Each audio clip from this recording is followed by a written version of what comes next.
Top quality और consistent performance के लिए सिर्फ सिल्वर पंप नाम याद रखना।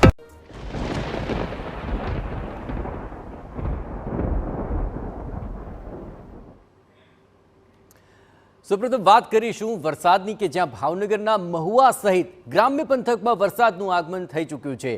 ગાજવીજ અને ભારે પવન સાથે અનેક ગામોમાં ધોધમાર વરસાદ વરસ્યો છે। વરસાદ શરૂ થતાં જ અનેક વિસ્તારોની અંદર વીજ પુરવઠો ખોરવાઈ ગયો હતો। પીજીવીસીએલ દ્વારા પ્રી મોન્સૂન કામગીરી બાકી રહી ગઈ હોવાનો દાવો કરવામાં આવી રહ્યો છે।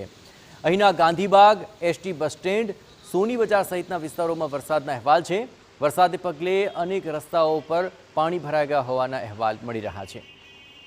આ તસવીરો આપ જુઓ, મુખ્ય રસ્તાઓ પર પાણી ભરાયા હતા। ગાંધીબાગ, એસટી બસ સ્ટેન્ડ અને અન્ય જે મહત્વપૂર્ણ વિસ્તારો છે ત્યાં વરસાદને કારણે વાહન ચાલકોને થોડી અગવડતાઓનો સામનો કરવો પડ્યો। મહુવા અને તેની આસપાસના ગ્રામ્ય વિસ્તારોની અંદર ભારે પવન ફૂંકાયો હતો અને ત્યારબાદ ધીમે કરીને વરસાદ શરૂ થઈ ગયો અને ત્યારબાદ તો ધોધમાર વરસાદ જોવા મળ્યો હતો। અનેક વિસ્તારોમાં તેને કારણે વીજ પુરવઠો ખોરવાઈ ગયો હતો।